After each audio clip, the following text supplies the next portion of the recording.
Hi, my name is 현재 Jang, and my Hearthstone nickname is DawN. I'm streaming on Twitch. 처음 그랜드마스터가 되었을 때는 어느 정도 좀 하위 그룹은 면하고 싶다라는 생각도 하긴 했었는데 확실하게 제가 그 프로로서의 모습을 보여주고 싶기 때문에 저는 플레이오프까지는 좀 목표를 두고 있습니다. 제가 하스스톤을 하고 나서 가장 많이 바뀐 점 중에 하나가 부모님이 이 게임에 관심을 가지게 되고 관심을 가지게 되시고 또 아버지 같은 경우에는 방송에 관심을 가지게 되셨고 어머니 같은 경우에는 실제로 이 하스스톤을 직접 플레이하고 계신다는 점이 좀 하스스톤 하고 나서 많이 바뀐 점인 것 같습니다. 제가 방송을 하는 걸 이제 보는 걸 굉장히 관심을 가지고 계시고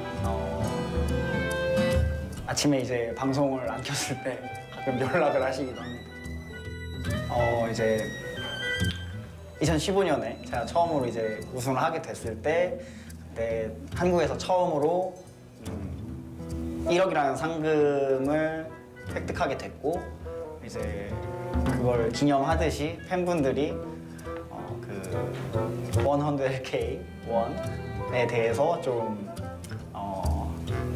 그런 식으로 애칭으로 1던이라고 좀 불러줬던 그게 유래가 됐습니다. I think I've been pretty predictable in the past because I just like to bring the strongest deck every time. But I feel like in Specialist, I can't afford to just bring the strongest deck and just beat every opponent because I play better than them.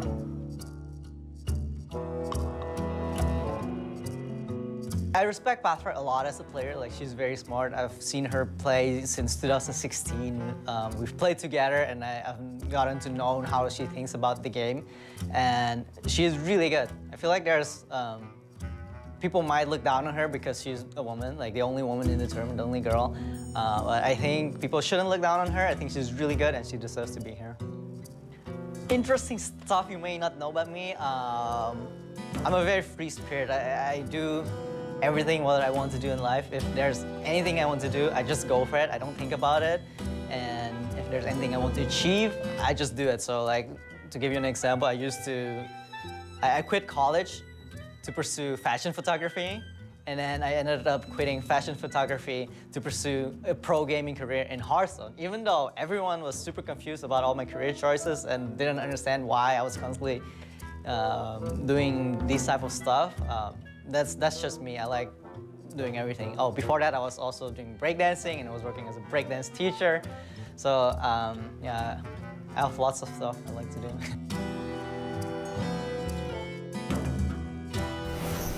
It's time for our feature match here in Hearthstone Grandmasters for the Asia Pacific region.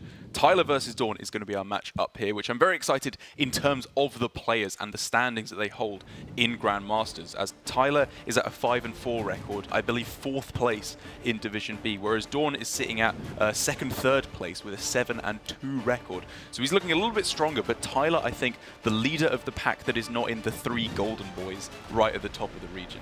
Yeah, and Tyler, as the Asia Pacific points leader from the previous year, really has to prove himself now because he's not looking to have a good position in his specific group.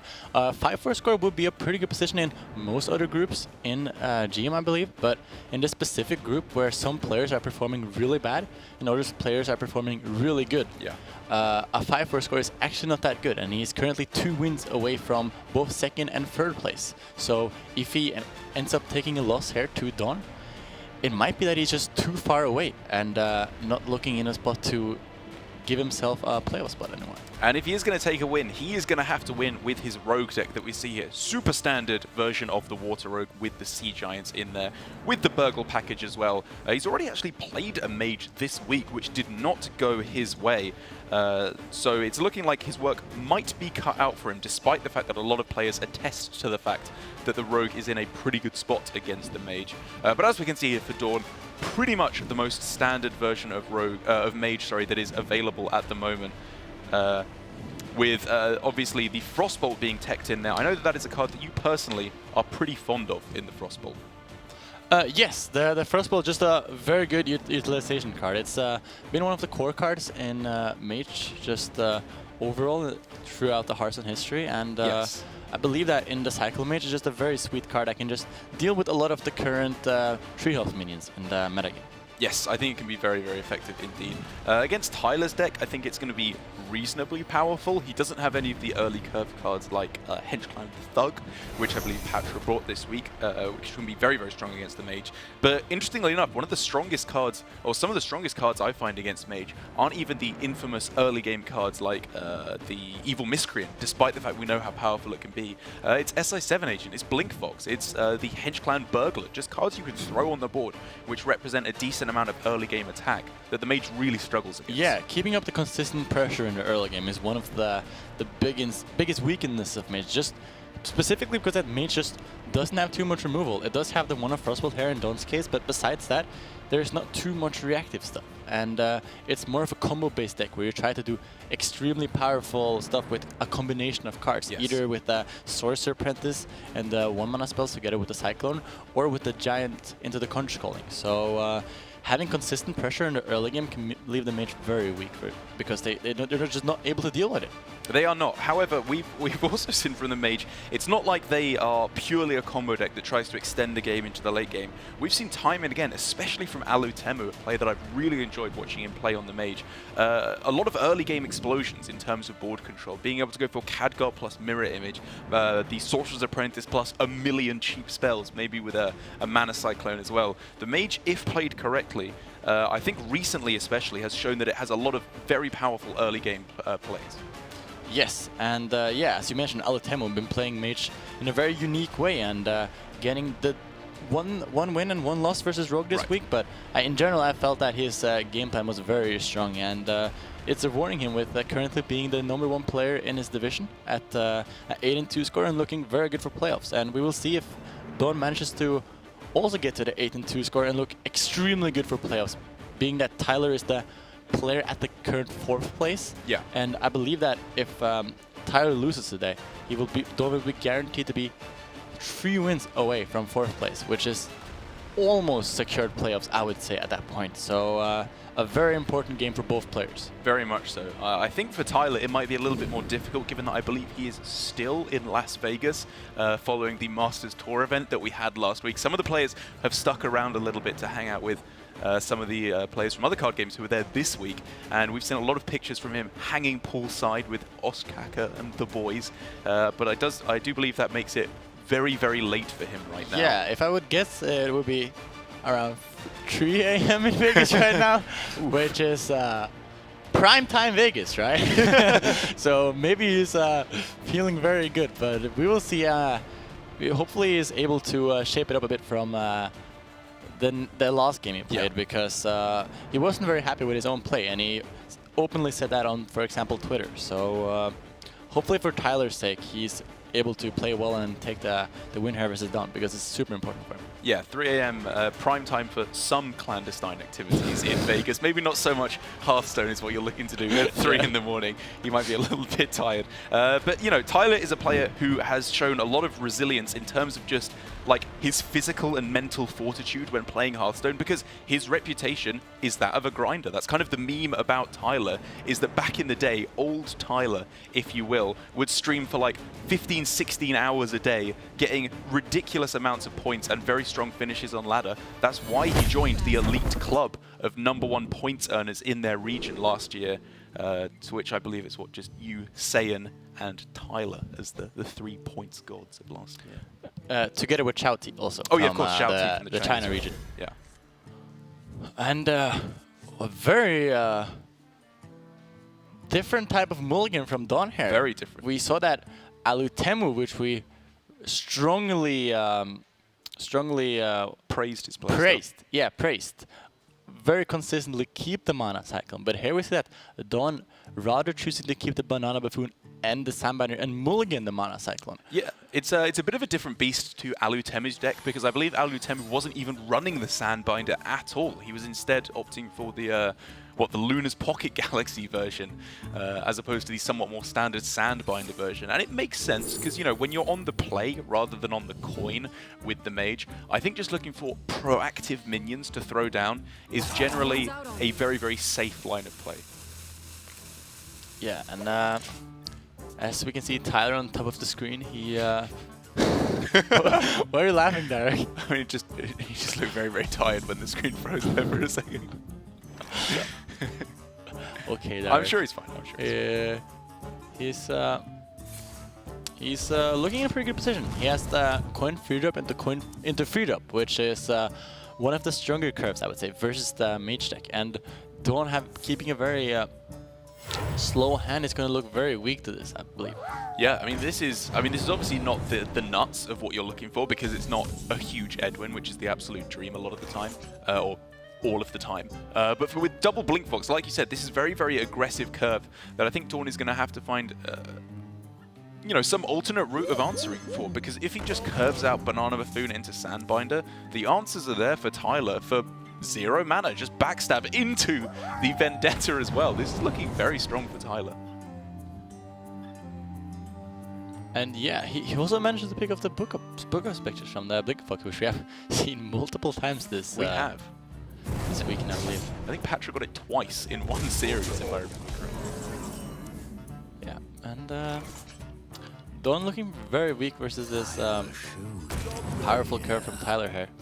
I think that the DawN, with the specific list of Tyler not running any of the saps or the walk planks in his primary, was kind of reaching for the Giant on 5 game plan with the Banana Buffoon and the Sandbinder keep. But it's looking pretty slow here, and not in an amazing position here, even with the Giant for the next turn. I think he's very behind, and it's looking like Tyler will just keep up the pressure here with a Vendetta together with the Life Trick, just push a bunch of damage again. So that's what I wanted to ask you actually is, well, does Tyler play the Vendetta here? Because against specifically Giant, like you said, he doesn't have Sap or Walk the Plank, and Vendetta is a fantastic way to take care of the first half of a Giant in order to clear it off to play around the Conjurer's Calling.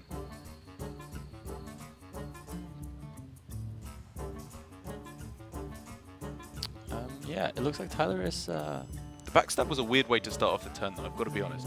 Yeah, he went backstab and then fought a bit, which is a bit weird, I would say. It looks like he's wanting to trade off the Sandbinder now with one of the Blink Foxes, which is a bit curious because he leaves one of his Blink Foxes dead to a ping, and I felt that it was just very clean to play the Vendetta and push a lot of damage, as we can see that. I mean, as it looks like, it's less he was thinking and more he was disconnected there. I think some connection problems that we are running into that we will, of course, get fixed as soon as we can. The reconnect feature should hopefully save us there. Hopefully, but yeah, it was a curious backstab, and I'm curious to see what he is wanting to do with the turn after that, because I'm not sure if he actually wants to trade a Blink Fox. Maybe at that point he wants to Shadow Step one of the Blink Foxes also to get some additional value and also some health. Reasonable. Which is definitely reasonable, yeah. I'm just... it was just a very interesting play by Tyler there, and hopefully he'll be back in a bit, and the internet connection in Vegas isn't that bad. It was decent, yeah.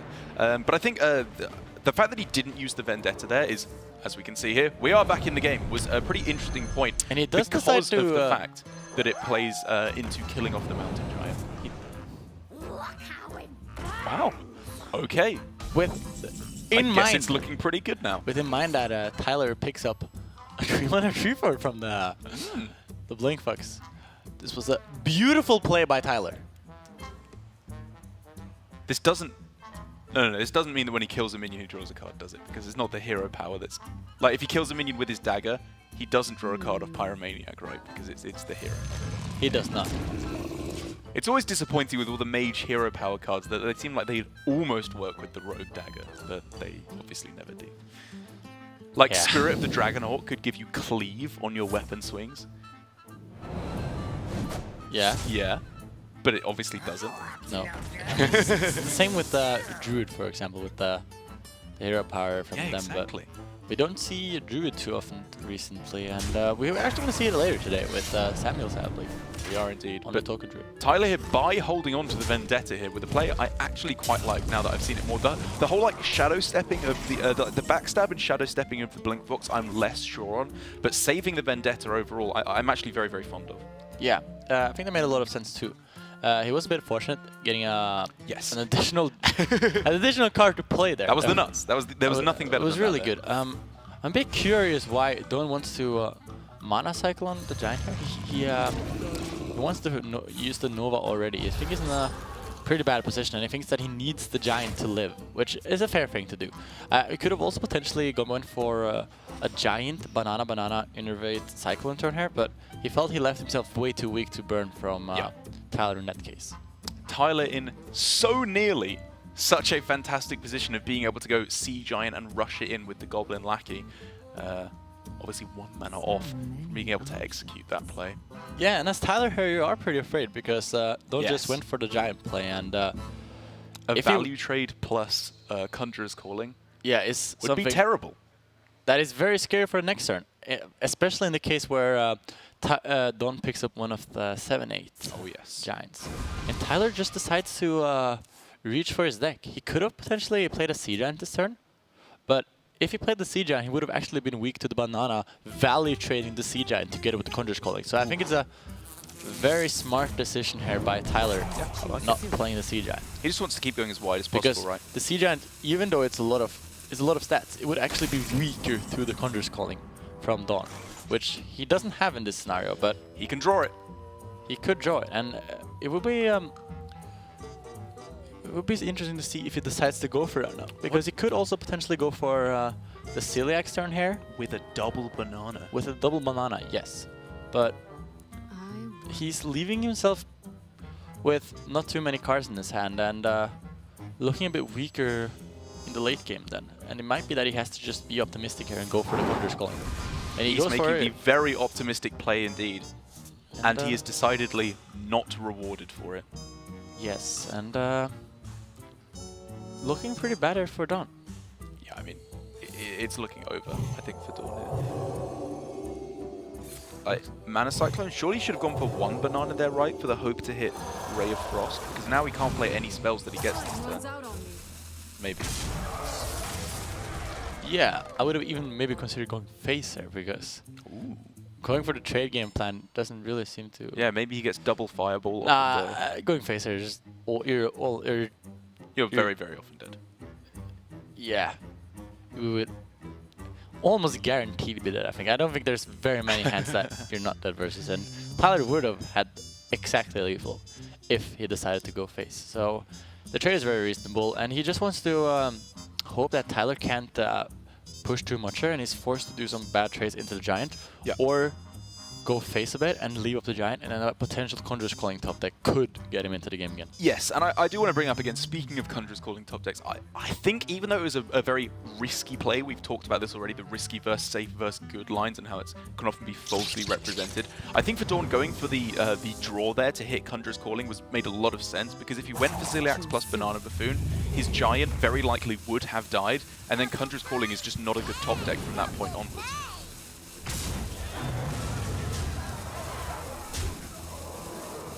As you can now see, Tyler very much keeping the pressure going, setting up super easily lethal next turn, even if the vast majority of his board is cleared off, which means DawN is going to need a miracle to come back into this game.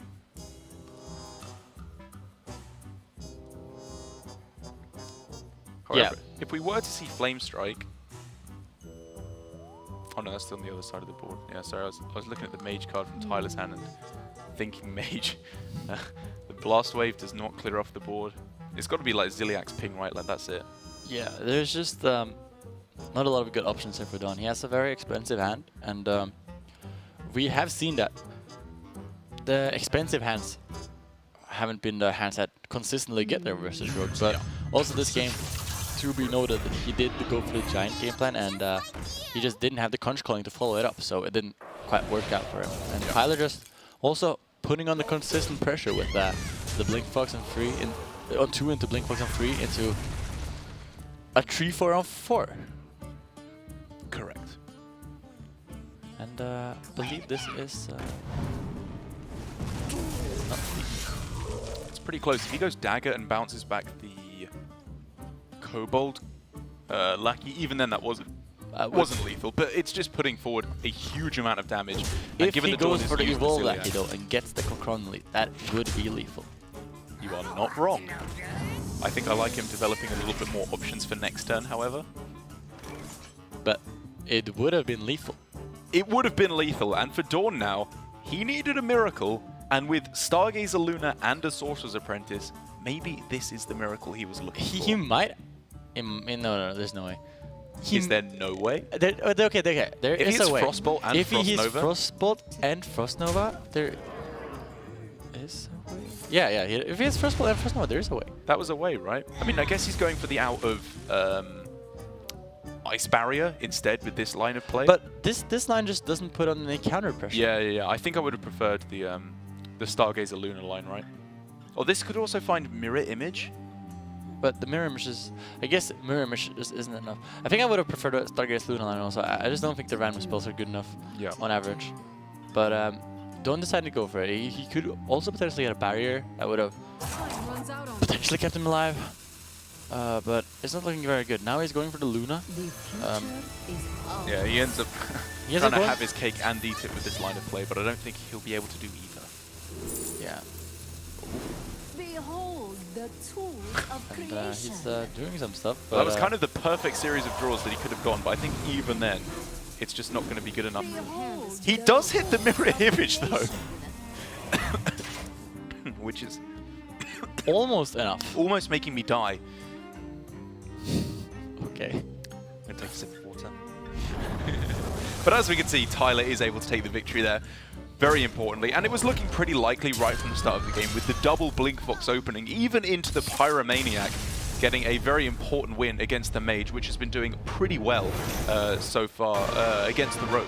Yes, and yeah, just Tyler having the start that we were talking about with just curving out with trees, just being super annoying for the Mage because there's just no efficient way for DawN to deal with it. So he just has to go for a counter pressure line with the Giants, and this time around he didn't have the Conjurer's Calling to follow it up. So he just didn't have enough pressure to contest what Tyler did, and Tyler takes the win. And I think it was from DawN, as is so often the case with Mana Cyclone Mage, you have to be able to recognize the situation you're in and make plays that involve the cards in your deck in addition to cards in your hand, or cards that you can randomly generate. And I think that was a very, very good example of that game when he realized the cards he had in hand likely were not winning him that game. Even with Ziliak's double Banana Buffoon, that was a very reasonable line of play, but I think that was kind of a lose slower line of play.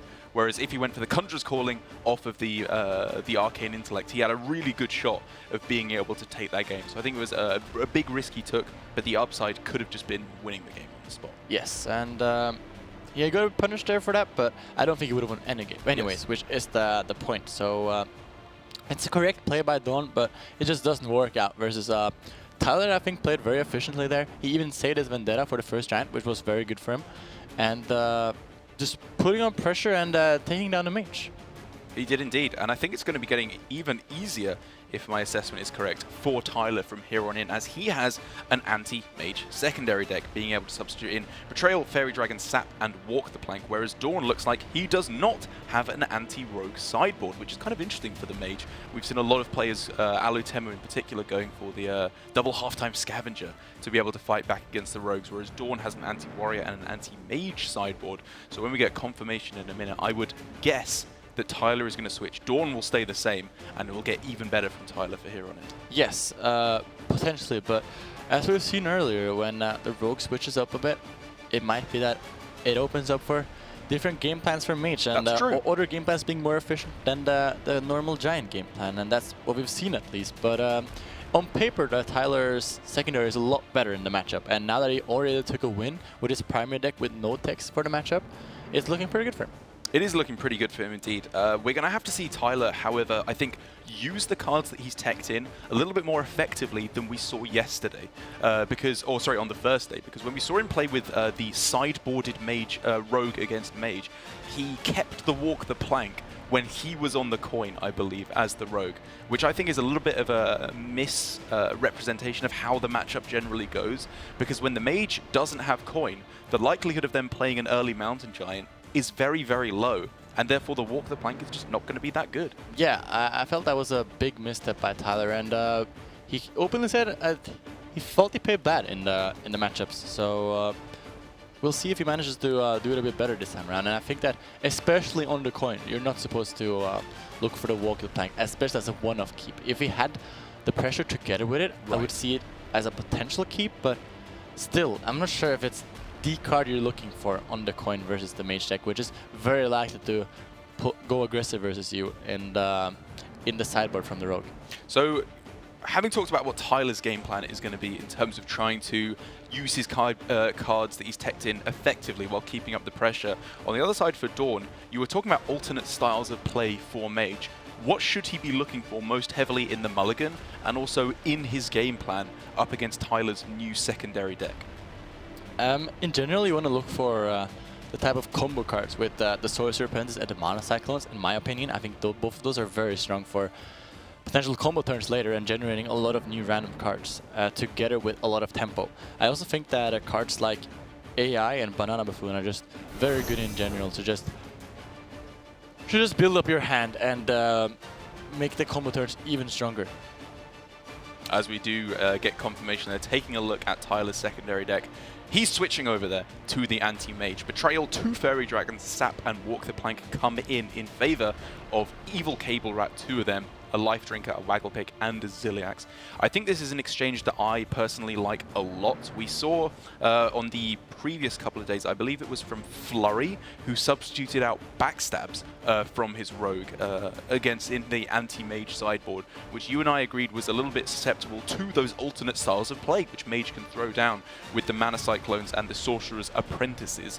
But I think losing the Cable Rat and a little bit of extra burst is generally a bit more on the money, because it means you are able to consistently get early pressure with the Fairy Dragon, and then if they go for the Giant plan, you have the answer to that as well. So it does kind of force DawN to go for the more early combo spell lines of gameplay, which are pretty difficult to execute.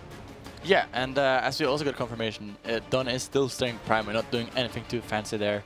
His other decks are clearly not positioned for the rogue matchup, where he cuts a lot of the key cards and includes a lot of tech cards that I think are mainly for the mage matchup and the warrior matchup. Yes, and it's not only important in terms of the matchup that we have here, with the constant debate raging with Mage versus Rogue as to who is in the lead and by how much. It's also very important again for the standings of Division B, where DawN is at a 7-2 record currently in a very, very good spot. Tyler, however, down at 5-4, as we've mentioned, is going to be looking very, very much forward to taking this win, the second victory in this series, in order to have pretty much any chance of qualifying through to the playoffs by finishing top 3, because I know it's a little bit different in your bracket in Europe, where there's a lot of players around the middle of the range. In Asia Pacific, Division B specifically, it's shaping up a lot differently. Yes, and as you said, there's players that are clearly doing well and players that are doing very poorly, where we have players representing the two win score and the O win score. Right. So we see that you need a very high amount of wins to actually qualify. And Tyler now at 5-4 is actually looking at the brick of elimination if he loses to a player now that is on the 7-2 score, way ahead of Tyler currently. Yes, as apologies for not jumping into the game right away. I assume it's some kind of technical difficulties on Tyler's side with the reconnect issue that we had there, but we'll get it into the game as soon as we possibly can to see who will be taking this victory, and in with a very good shot of advancing through to the playoffs at the end. But I guess for both of these players now, I want to hear from your, as a GM player yourself, with their mindset heading into this series. Now that you're getting close to the end of Grandmasters, what is the feeling for yourself and amongst the players of what it's like to play in these games when it's getting really close to deciding who is advancing through to playoffs?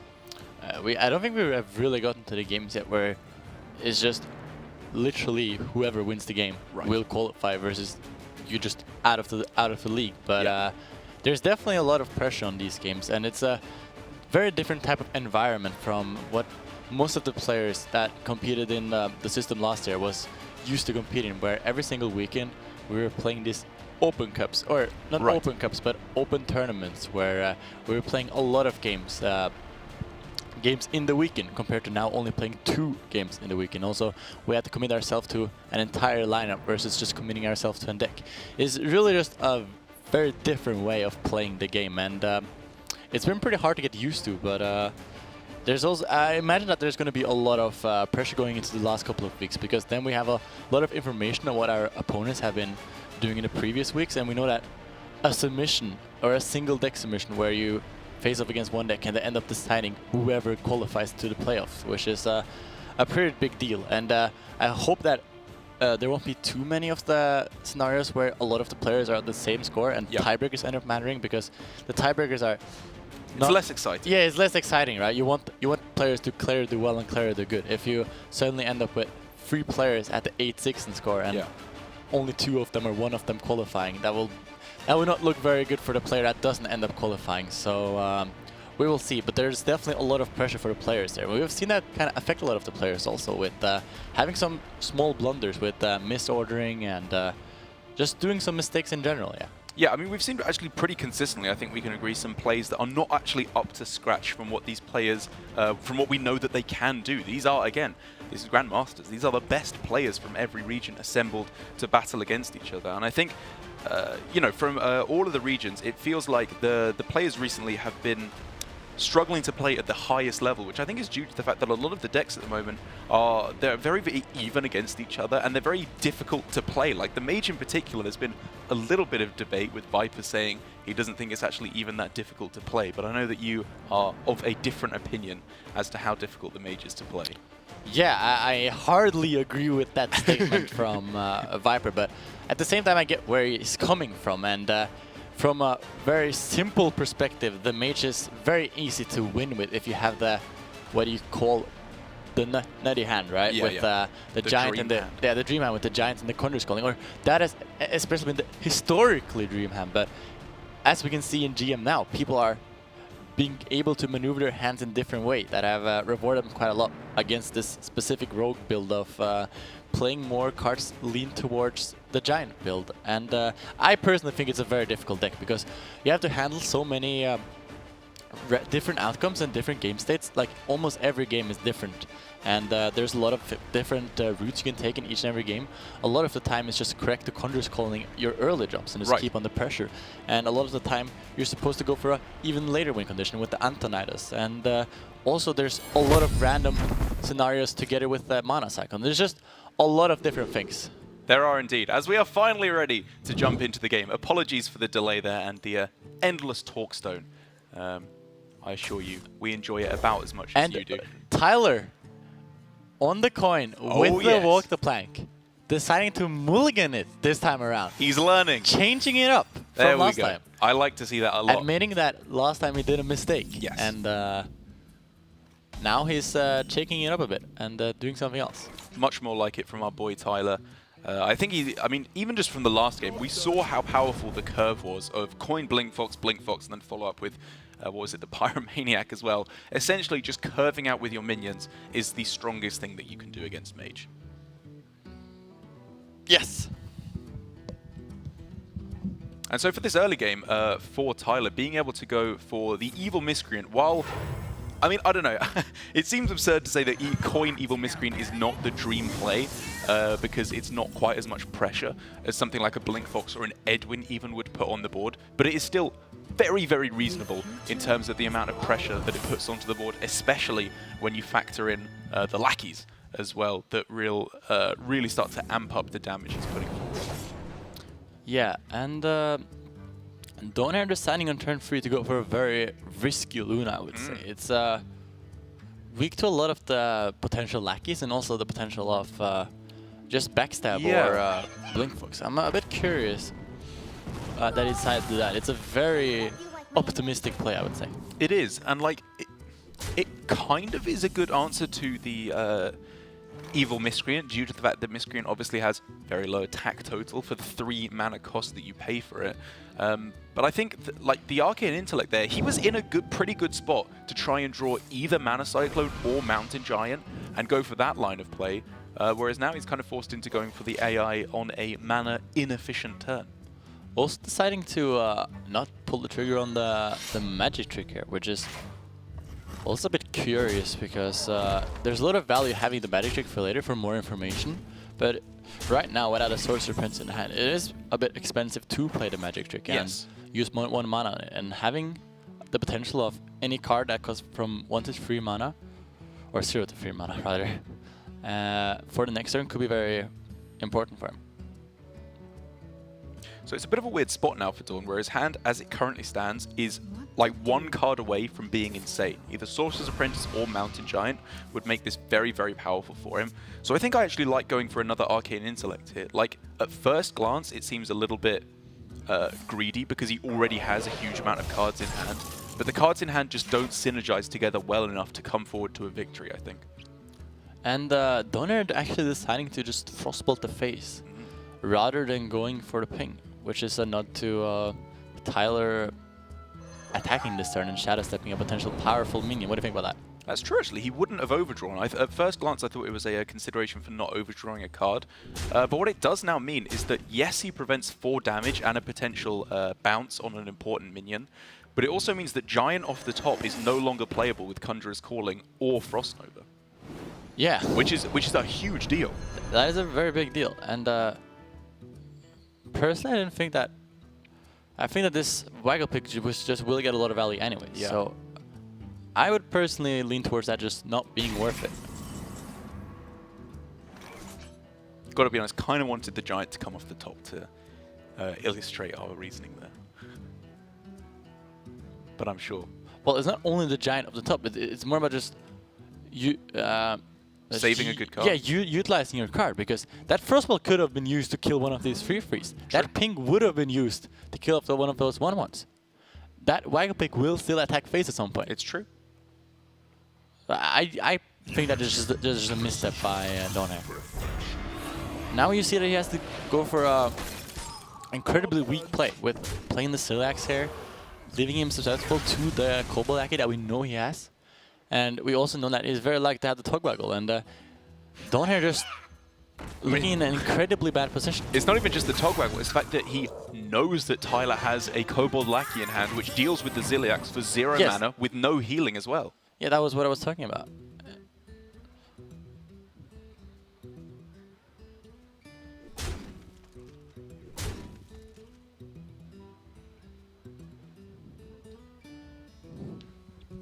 Tyler, I think, would be pretty happy with not swinging right, because I think the downside of potentially stepping either the 5/5 or the 3/3 here would actually just be pretty terrible, because they're very valuable battle cries, but the stats on board, I think, at the moment mean much, much more.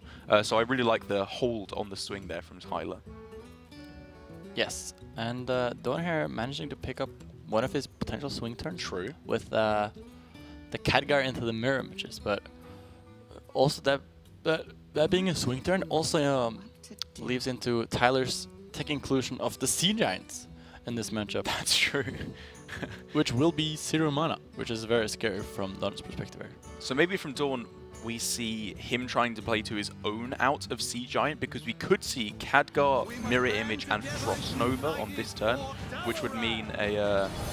actually, would that even be good? Because it means that he would still be able to play Sea Giant on the following turn, but it would also mean that he's board locked, which is really not where you want to be when you're going for Khadgar Conjurers. Yeah, what we could have also seen this turn was that we could have seen DawN just going for a Frost Nova turn and then hoping that he's able to pick up the Giant. Right, that's for what the I'm next saying. turn, where yeah. he can go Giant Khadgar Conjurer on Giant and hope he gets all the towns. But Tyler running Betrayal and Sap and Walk the Plank, it doesn't even seem that strong. A little optimistic.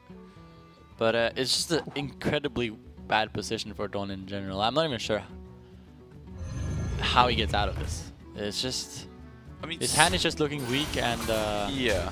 Mountain Giant would be a good start, I think, for him. Yes.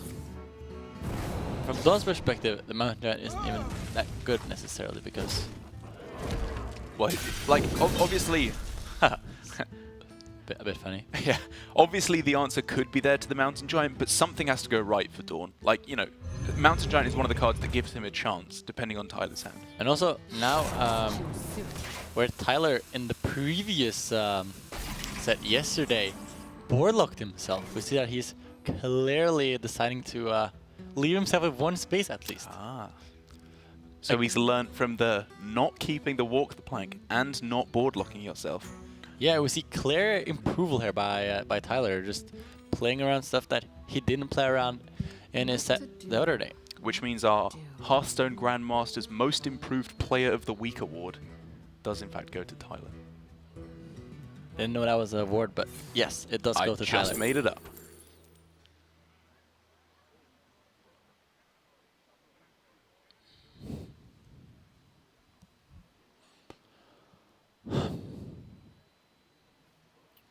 So from DawN's perspective here, we could go for the Sandbinder play to pick up a Giant for next turn.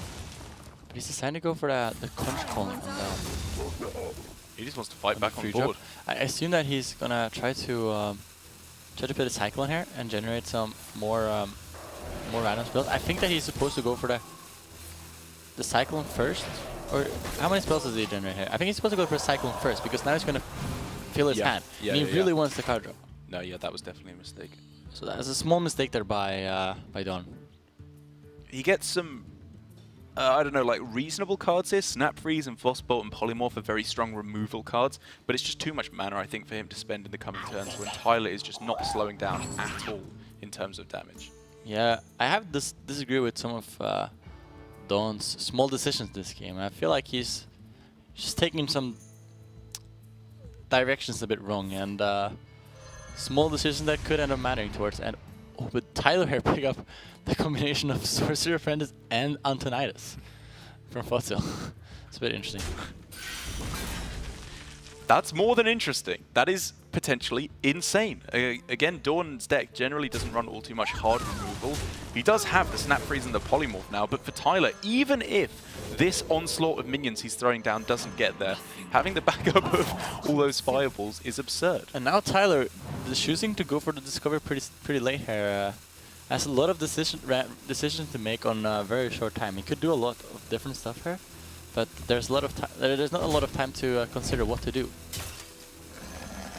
And oh, will he go now? And now he is Board locked.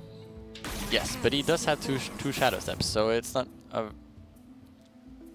very very bad thing. Yeah, and I think I like him holding onto the Shadow Steps on this turn, even though he could have got more value with the Shark, because I think Leroy is much more likely to be useful with the Shadow Steps later on.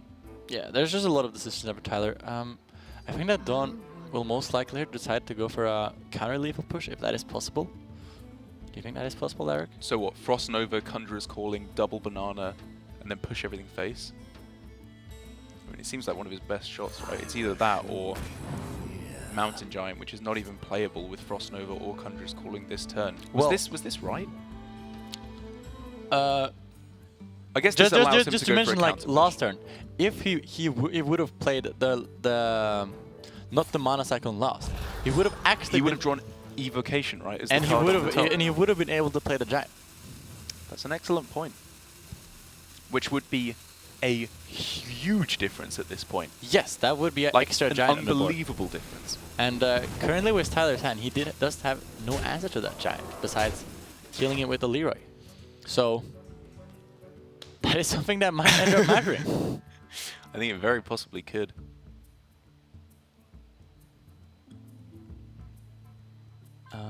So Tyler here, currently board locked, might choose to go for some of the Shadow Steps here to open up for some other cards. I mean, he's not quite looking at lethal opportunities yet, but he's getting very, very close indeed.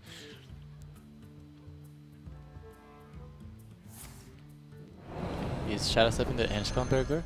Maybe looking to play it again because there's a pretty wide range of what cards he can get here. Yeah, especially as he gets two of them. Also he gets 2 spells, Yeah. which is pretty good now that he has a full board already. Mirror Entity, not the most useful of secrets, but the fact that it is just a secret, I think could be really useful for him to try and disrupt what DawN is doing. Choose soon. Yeah.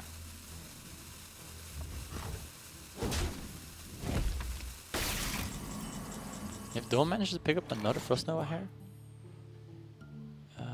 might look pretty good for him. DawN here starting off with the Banana. There's a lot of considerations here. Very difficult turn for DawN in general. Not sure quite how to maneuver this from my perspective right now. He would very much look for getting a Frost Nova. That would be the ideal pickup. Does he not want to go Mountain Giant Conjurer's Calling? Does Oh, he and think he that Frost gets- Nova is his only out? Yes, he does think that Frost Nova is his only out, and he gets He the gets Frost it Nova. though. Again, I'm going back to the situation where he would have had a Giant on board. Which would just be worlds apart. It would be such a different situation now. And there is no answer to the Giant. There was no answer to the Giant, so the Giant would have just sticked. Yes. Time runs Yeah. out on me. anyways, that is from the past now, and DawN has to figure out how to maneuver this correctly. He wants to Frost Nova, I think, and I also think that he wants to keep the board as it is. I don't think he wants to clear any of Tyler's minions here, because that opens up a space for Tyler to do stuff. But he decides that he wants to kill off the Giant, which is also reasonable.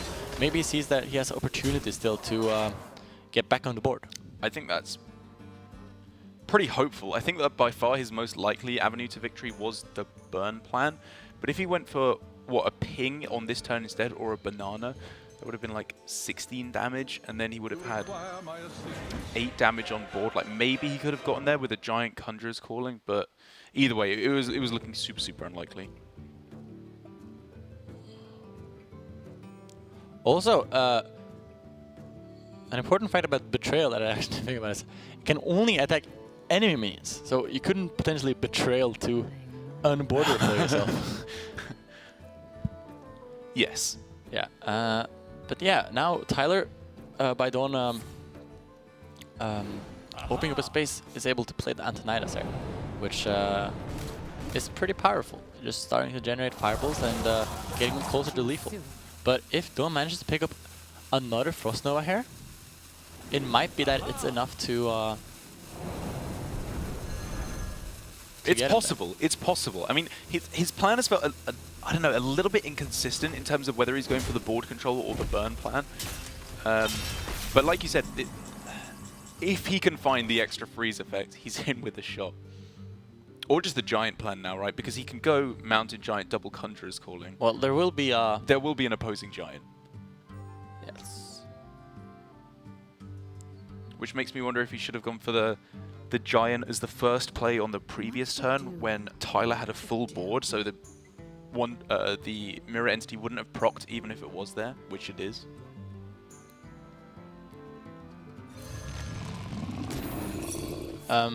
Yeah, but at that point we were just... He wasn't sure what the secret was at all. Yeah, we weren't, and we didn't have the Nova yet. Yeah, we went for the draw into the Nova, didn't he? Yeah.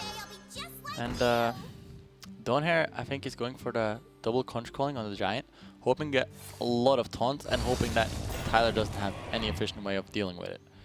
Which, he might get a lot of taunts, but Tyler does have efficient ways of dealing with it, so it's... Looks like it's going to be over, and Tyler taking the victory versus Mage. Yeah, he's trying as hard as he can, wondering Frostbolt or Conjurer's Calling, but obviously have to be only a 25% chance to even hit the double Grave Horror. Either way, Tyler would have a very easy way to deal with it. Many ways for Tyler to achieve victory. Wait, is he 100% dead? Well, let me actually see. Maybe figure out a way to not... No, he's always dead. He's 100% dead. Yeah. As Tyler does close this one out, 2-0 with the Rogue after a pretty devastating loss in the previous game of this week of Grandmasters. There was actually a little decision there that DawN could have done differently with deciding to go for the Frostbolt instead of the double Conjurer's Calling. He could have actually played the Conjurer's Calling before the Sorcerer Apprentice to potentially position his Sorcerer Apprentice between the Giant and the... That's true, because he floated a mana. Yes, he could have done that. So maybe that could have... I didn't count, but maybe that could have... that was a better positioning. Right. So that would have been a better play. I mean, I think that's felt for me for DawN, the weakness of his play throughout this series is it was overall understanding felt pretty good in terms of what he was looking to do. It was just micro decisions that felt quite lacking in terms of his gameplay. Yeah, I had a couple of turns there where I felt like I disagreed with what DawN was doing, and just some small decisions that matter a lot there with not wanting your own draw compared to the random card, which would have ended up him having a Giant together with the Nova that turn, which I think would have just won him the game in this specific scenario. And just some other stuff too. So I'm not sure about how I think DawN play that serious, and some of the games might have turned a bit differently if he decided for some different lines. Yeah, they might have done. It was obviously a pretty difficult start for him in both series, with obviously the first game just being a beautiful curve out from Tyler with the double Blink Fox, and the second game being pretty much just a display of the powerhouse of Evil Miscreant, just in case you didn't know how powerful that card is already. And I guess maybe for DawN, even looking back right at the start of the game, his decision to go for a risky Luna at the start of the game could have punished him, given that it was so weak to so much that Tyler could throw down. And if we had seen a Banana Buffoon on Arcane Intellect instead at the start, as we saw in his hand, that could have been the difference for him to pull ahead early on. Yeah, and just a big win for Tyler. Now going up to 6-4 score, DawN down to 7-3 score. Tyler looking very good in contention for the top 3 spot again. And if he managed to get some wins in the upcoming weeks against the other players that are performing well, and we see that DawN potentially, as an example, can take some losses versus the other players. Yeah. Tyler might be able to grab the spot again. Yes, it does appear, unfortunately, however, we are not able to grab Tyler for an interview, so we just have to assume that he's very happy with his win. He tried his best. He thinks Rogue is good. The usual stuff that we hear in and we interviews. also see that Tyler did kind of improve from the last match, because he was put in very similar situations where he clearly decided to go for different lines in exactly the same situation. So improving a lot there, and I think that the improvement actually mattered quite a lot. So causing him to win the series here today versus DawN. Yeah, much more like the Tyler that we know and love, but that does mean that we're all done with our feature match of the day for Tyler up against DawN. But we still have 3 more matches of Hearthstone left to play in the Asia Pacific region before we send you over to Europe and Americas for the rest of the action here on Sunday for Grandmasters. So we're going to go to a quick break before we return with the rest of our matches.